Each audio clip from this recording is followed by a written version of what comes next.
Tantor Audio, a division of Recorded Books, presents The Great Clans of Rokugan, The Collected Novellas, Volume 2, by Robert Denton III, D G Laderoute, and Marie Brennan.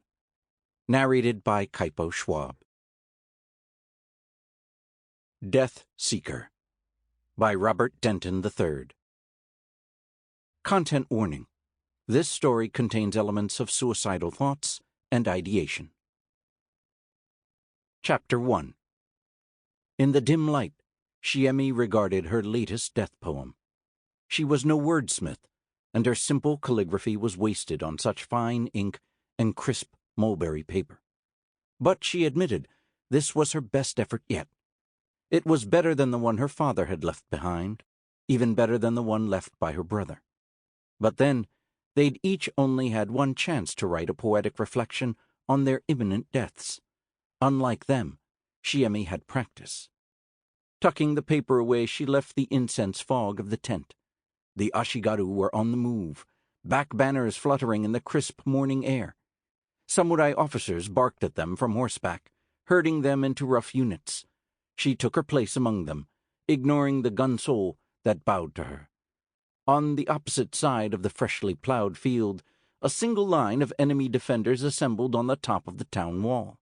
The vast field between them, a death plain, as the Matsu called it, would give the enemy's archers ample time to shower arrows on any approaching force. The gates would likely be reinforced as well. A frontal charge would be costly. It seemed someone in town had read Akodo's Leadership. Shiemi wondered who. The gunso looked over her shoulder, receiving orders signaled by kites, an innovation embraced by their general. She wondered if he was watching her now. He would be leading like in Akodo, from a hilltop in full regalia, command unit surrounding him, banner flying brazenly above his numerous organized forces.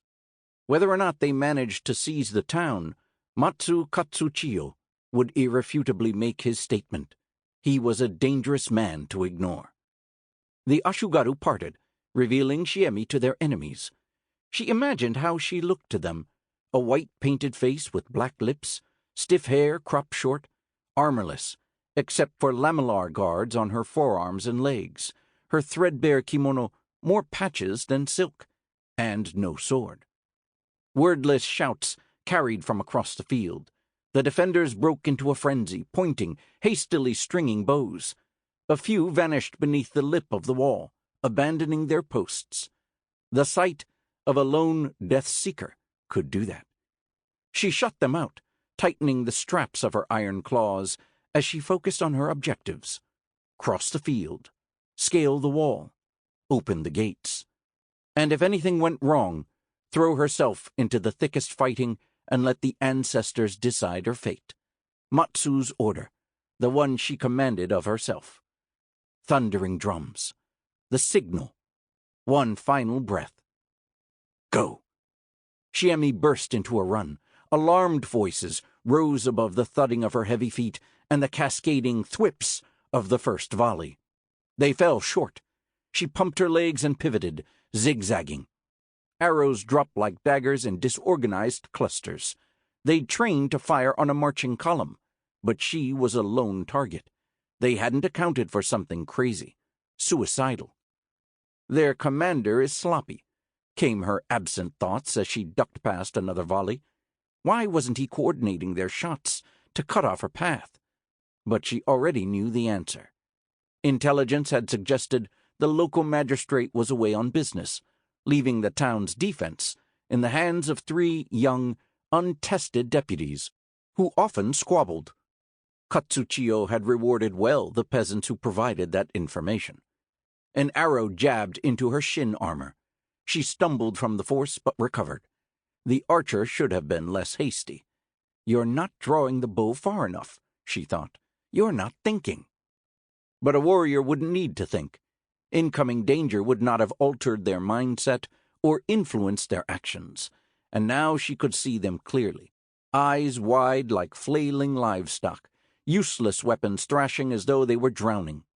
These were papermakers and silkworm farmers. They weren't warriors. A sheep is still a sheep, even if it is taught how to roar. The gate was close. Arrows rained down, near miss after near miss. She pushed herself in one last sprint beneath their commander's bewildered cries. "It's just one woman! It's only one!" She leapt onto the gate with a bang. Iron claws raked the wood, clinging. This was why she'd foregone armor. She scrambled up. By the time she exhaled, she was over the edge. She was greeted by an arrow, feet away, as the archer let it slip. It grazed her cheek. Too bad. She kicked out his knee and tore out his throat. Another rushed forward, machete swinging. She blocked and spun past, slashing open his heel. He screamed. Another scream, and he silenced. More. Desperate opponents stumbled into her claws, a heavy thud at her side. She pulled, tossing him over. No time to hear him snap on the ground. Drums. Katsuchiyo's advance. But they were too busy to deal with that, due to the unfortunate circumstance of a Deathseeker rampaging through their ranks. They broke. Some pushed allies off the parapet. Their leader shouted, unheeded. "Now!" Shiemi leapt down to the inner side. Cobblestone punched her knees. Were the town built for siege, this gate would be the first of two, and she would have another gate and a second column of archers to deal with. But it wasn't. She sprinted to the doors and slammed her shoulder into the massive plank, barring them.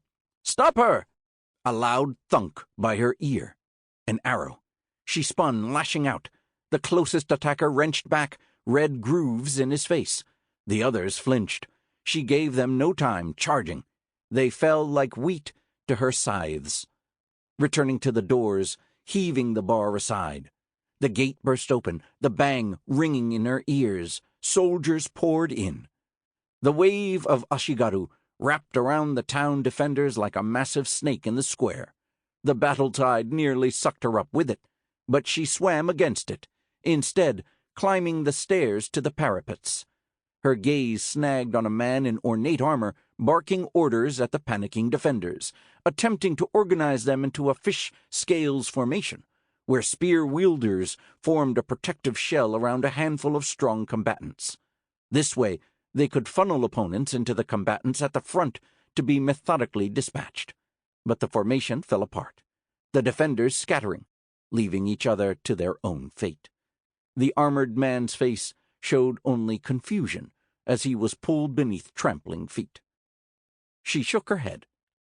A town square, where existing structures would have better funneled attackers, was no place to deploy this formation, and fearful town conscripts could never maintain it. Experience would have taught him better. Experience he didn't have. Akodo's leadership couldn't teach him everything. Heavy feet on the planks. A martial scream. "Pay attention!" She reared back, catching a downward sword inches from her neck. Steel scraped against iron. She wrenched it away. The blade clattered at her feet. Her attacker froze. With just the shadow of a beard and the age of his helmet contrasting against the youth of his face, he couldn't even have been 18. He blanched, steeling himself, accepting his death. She waited until his eyes opened before stepping back. "Try again," she said. Hesitation. Slowly he recovered his sword. "Thank you." His eyes never left hers. He was one of the deputies, she realized. This may well have been his first assignment. Without experience, he'd inherited an impossible task. What was an untested youth doing in the middle of this fight? What had he done in his past life to deserve such poor luck? He was such a young face, so full of promise, trying to look steel-eyed and brave in a helmet and armor that could have been his grandfather's. Hadn't her own brother looked just like that before he set off to war? "You have the reach advantage," she reminded him. "Use it. Make me cross the line." She had to be careful. He might think she was taunting him. But the boy nodded, settling into a two-handed stance that was far better than his first attempt. If I do as you say," he managed, forcing calm, "won't you just counter me?" "There is no counter for the right action," she replied. I cannot fight this battle for you, little cub. Think of your own safety, and you will fail. Be at peace with dying, and you will taste victory, the boy finished. His back straightened. He readied his blade and nodded for her to attack. The gesture held the weight of a story just beginning. He was untested metal, and she the hammer. He would break or be strengthened. If he defeated her, his blade would shine brightly. His forging would be remembered, as would she. Maybe it will be him, she thought. She hoped so. The boy needed confidence. Killing a Deathseeker would certainly give him that. He would enjoy his lord's esteem, his reputation would increase, and she would live on in his legend. To play such a part in a young samurai's story would be a great service to the lion. That would be the best possible outcome. Dust fell from the opening shutters of her heart as she allowed herself, for the first time in a long while, to hope for it. She raised her claws and breathed deep for her battle cry. An arrow protruded from his throat. Confusion flickered across his face. And then he fell. Shiemi blinked at the space where the boy once stood. The crunch of his landing punched her gut. The ancestors might have favored him. He could have won. He could have defeated her. She could have played a part in his glorious story. A story cut short. A future denied. And another chance for her death to serve the lion torn away. Who had dared to interrupt? Who? Matsu Asayo, Katsuchiyo's Hatamoto, his lieutenant and confidant. She stood just within range of her segmented bow, which she lowered in a gesture dripping with satisfaction. On her chest guard, the claw arrowhead emblem of the Koritome. The vassal family from which she hailed boasted of the archery prowess that made her family famous. Yet it was not half as boastful as the woman's smirk, nor her swagger as she stalked away. So close. She'd been so close. But why would Asayo interfere? Deathseekers were, by very definition, expendable. They volunteered for the most dangerous tasks, taking on the burden of risk so others didn't need to. Redemption through one final service to the clan was their goal. Why not wait until the duel had ended? If only she would burst into flame. If only a collapsing wall would bury her. If only... Taiko drums. A chorus of cheers. The defenders had fallen. Victory. Sweet, bitter victory. Descending, she found the boy choking, eyes red, severed bones jutting out beneath the arrow. The fall had broken his neck. He didn't deserve to die this way, on his back, gasping at the sky like a hooked fish. So she rolled him onto his stomach, which was far more dignified, and drew his short dagger, placing the tip where it would kill him instantly. It's what she would have wanted if their roles were reversed. "I'm sorry," she whispered. He was lucky. Shiemi barely registered Katsuchiyo's voice as she sidestepped a stunned guard, batting aside the command tent flap.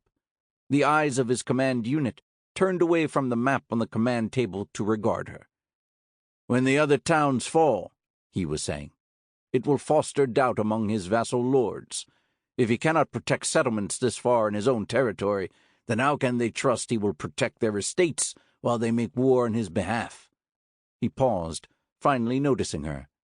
She slammed 2 sheathed swords onto the table. Tokens scattered to the floor.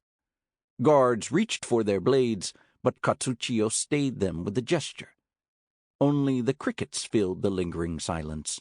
No one moved, except the yokel, Asayo, who idly picked her nose. "It seems Lady Matsu wishes to speak in private," Katsuchiyo finally said. The officers filed out. Even the guards left. Asayo remained at Katsuchiyo's side, as suited a lapdog like her. As did Akoro Hiroki, Katsuchiyo's only other Deathseeker. Shiemi was surprised when she first met Hiroki. He was easily the oldest Deathseeker she'd ever seen, a withered man whose wide frame suggested that he'd been a walking mountain in his youth. A thin scar cleaved a deep canyon into his wrinkled face, a lacquered patch covering his missing eye. His right kimono sleeve was pinned up at the shoulder to conceal the stump. She wondered if he resented whatever had taken these things from him, along with his ability to vanguard storm the battlefield, as demanded by his oath. She'd hoped he would tell her the story. She never passed up the chance to hear an elder's tale. But he never did. He was always silent, just as he was now, gazing upon the map from the tent's far corner, a statue of quiet mystery. As the last officers left the tent, Shiemi uncurled her fingers, willing herself to relax one tight back muscle at a time. That could easily have been her last breath. She'd gravely insulted the general, not only by disrupting the meeting, but by storming in armed, leading with her right foot. An extreme gesture, but what better way to get his attention than to threaten an outburst in front of his officers? And by showing that she did not fear reprisal, she demonstrated the seriousness of her intentions. Had Lady Matsu not done the same when she freed Okoto's captured lions and leopards into the Ikota plains, proclaiming them to be under her protection? Or when she answered the call of thunder, striking down Ikoma's son in front of her lord to claim what was hers? Katsuchiyo lifted the smaller sword curiously. "It is unlike you to take battlefield trophies, Shiemi." "It is the daisho of the boy who organized the village's defense," she said, emphasizing the word boy. "A regrettable loss," Katsuchiyo replied, almost sounding like he meant it. He stroked his beard and regarded her not unlike how he'd regarded his pieces on the strategy table. "So then," he reasoned, "you intend to return his swords to his family, and you seek my permission." He shook his head. "Although you have served my forces well for some time now, it is not my place to give you leave, nor to compel you to stay." "That's not what this is about, and you know it." But she bit her tongue and chose cooler words. "It is customary for the one who felled the warrior to return their swords." At this, she stared pointedly at Asayo. The woman shrugged. "Yeah, I'm the one who killed him. The boy would have taken her head if I didn't." Shiemi inhaled deeply to cool the burning coals behind her eyes. "Then you admit to interfering in our duel. A flagrant violation of the unspoken warrior agreement, that the fight would be fair, one-on-one, no tricks. If Bushi could not count on this assumption, then every match would devolve into chaos, no difference between samurai and brute. That way led to disorganized killing. It led to madness." "Didn't look like a duel to me. Looked like you were teaching him how to beat you." "How about I teach you a lesson, you uncultured hick?" After all, Asayo's country bumpkin teacher had apparently failed to instill when to keep one's nose out of another's affairs. But then, what good would come of such an outburst when Katsuchiyo held Asayo's archery skill in such high regard, and losing her temper might undermine her point? Shiemi dug in her heels to prevent throwing herself over the table. "Asayo only meant to spare your life," Katsuchiyo said. "Spare a Deathseeker's life? A Deathseeker's? One whose breaths were drawn in atonement, whose tarnished reputation and stained past could only be washed clean at the end of a red-end blade? When a Deathseeker joined an army, it was to be in the vanguard, to confront the fiercest fighting. Spurning reward or favor, they searched for a death so glorious it would bleach away all memory of their crimes. Death could come 1,000 ways. Only a handful could be called glorious. How many years had she sought them out, casting aside easier deaths in search of the one that would redeem her?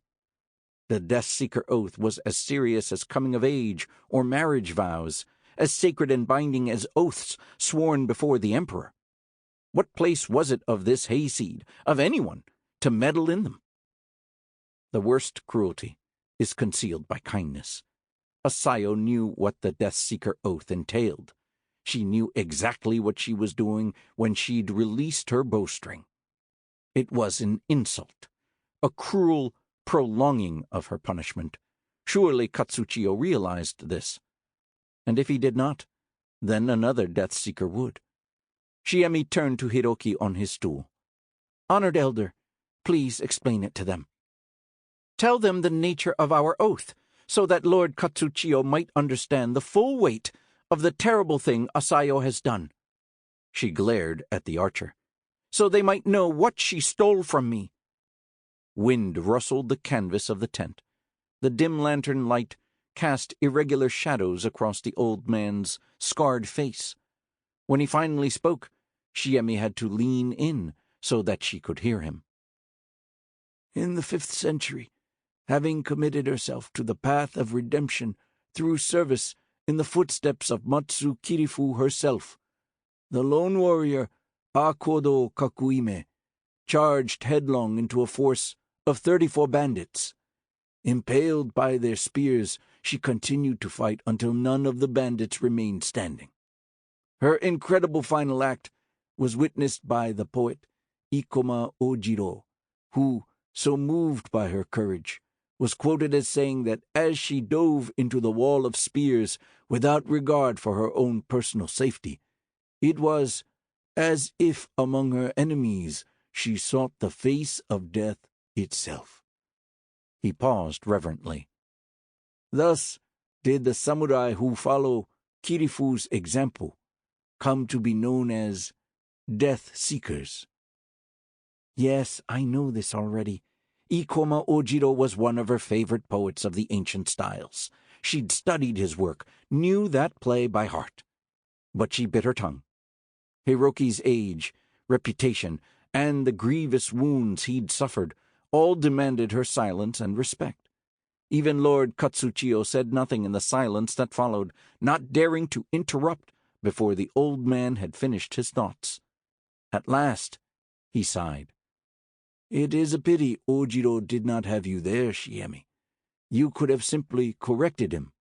That a Deathseeker's purpose was not to live without distraction in full recommitment to the clan, but instead to pointlessly throw their life away. But perhaps you have yet to learn what our oath really means." The hayseed snickered. Heat filled Shiemi's ears as she bit back a snarl. For how long now had she laid her very life upon the altar of battle, as generations of Deathseekers had before her? How many times had she nearly perished to snatch up yet another victory? Was he really defending Asayo's interference? Was he saying that in all these years of rushing headlong toward death, she was no closer to redemption than when her path began? If so, then Matsu take his other eye. "Even so," she argued, "it was single combat between us. She had no right to interfere, and if you will not reprimand her, then I demand—" "Enough," Katsuchiyo spoke. "Asayo was following my orders." Had she heard that correctly? Surely not. "You?" He nodded. "Yes, Shiemi. I told her to protect you." The table steadied her against a disorienting wave. She blinked stupidly, opening her mouth for words, finding none. Then it hadn't been Asayo who had just thwarted her. The archer was just a means. It had been Katsuchiyo, her commander, her trusted leader. It was bad enough that he'd ordered Asayo to thwart her attempt at a glorious death, but he'd also insulted her martial ability with a simple implication, that she, a volunteer for the riskiest fighting, needed protection in the first place. Katsuchiyo turned to the archer and the old man. "Give us a few moments, if you would." Asayo brushed past Shiemi, flashing a smug grin as a mouse skipping harmlessly between a lion's claws. She didn't even bother to help the old man rise. In the end, Shiemi lent her arm to help Hiroki stand. She fumed at him inside, smoldering from his reprimand, but age and experience still demanded her courtesy. In the tent corner stood a sake jug and tray. When they were alone, Katsuchiyo uncorked the jug and poured not one cup, but two. She could not focus on him. Flashes of their mingled past rushed through her mind in an endless stream. Him pulling strings in her first assignment so they might be near each other. her drilling his ashigaru to his first military victory, standing for him in a duel against a just accuser, rooting out spies among his followers, years of hand-to-mouth scrounging, wandering off only to return to his side again and again as he needed her. An enforcer, a risk-taker, one who did not flinch, her hobbies, her interests fading slowly away with each of his requests. When he'd finally cast his dice across the war table to seize power, he didn't need to ask for her to join his forces. Through it all, there had always been Shiemi's same mute request. "Let me die a glorious death in your service, and I will do whatever you ask." Then why the betrayal? Had she not served him well? As vanguard, as bodyguard, as... The map stretched before her on the table. A layout of the next town. Her gaze flicked between wooden representations of his forces. Among them, at the forefront, a single figurine, painted white, representing his secret weapon. Her. Of course, she'd long lost count of the narrow escapes, the almost deaths. How many times now had he foiled her redemption, just so he could deploy her again? He'd been using her all this time. She made no accusations. Why speak what no one doubts? Instead, she let her gaze, hot and narrow, speak on her behalf. And his eyes, knowing and triumphant, made no denials. So, finally, they understood one another. He approached, a full sake cup in each hand. "We are winning, Shiemi. The Matsu lords are abandoning my brother. We are proving that he isn't worthy to lead the family." He followed her gaze to the table, eyes lingering on the marker for Shiro Matsu, his intended prize. Katsuchiyo's hatred for his brother Unidi was no secret to those who served under him. All his life he had been overlooked to lead the family. He was young, male, not famous enough, and too removed from Matsu's bloodline. He would never be considered, even if his aunt led the family. But now the lion's pride supported his brother's claim, and he was just as good as his brother. Why, then, Katsuchiyo argued, shouldn't he take it himself? "When my brother is cast down, and I am daimyo, I will need strong advisors. I intend to make you my hatamoto. I cannot do that if you are dead." She searched for words. "A Deathseeker forswears all titles," she recited. "She refuses—" "Shiemi, haven't you atoned enough?" Atoned enough? She almost laughed. That was not for her to decide. It was up to her ancestors. She could not set aside the oath she swore all those years ago. It was unthinkable. Yet he pressed. "How many years has it been? 8? 9? If your ancestors wished you dead, you'd be dead. Not even a koritome arrow would save you." Perhaps. She was no philosopher, but that made a sort of sense. There was no avoiding an ancestor's judgment. And it had been years, so many that all memory of another way, of a time before she ever dwelled 3 feet from death, was like looking through a mist at the battlefields of her past life. "When this is over, and I am in my rightful place, many things will be within my power." He extended a cup, as one might to an equal. "Serve me, and I swear you will be made whole." History recalled a handful of Deathseekers who were pardoned their oath, their lands and titles restored, their disgrace forgotten. It was rare, impossible to hope for, but not unprecedented. Yet only the Lion Clan champion could grant this. By implying that he would, Katsuchiyo revealed the full breadth of his ambitions. And she almost believed him. Almost. But he just uttered a promise, and the Matsu made no promises. Their deeds were their words. His had spoken volumes. She would be deaf to them no longer. She smacked the cup away. He pulled back, lip curled like a hungry wolf. What had she ever seen in him? "I know everything you've done, Katsuchiyo." She leaned in close. You will never be worthy. Sample complete. Ready to continue?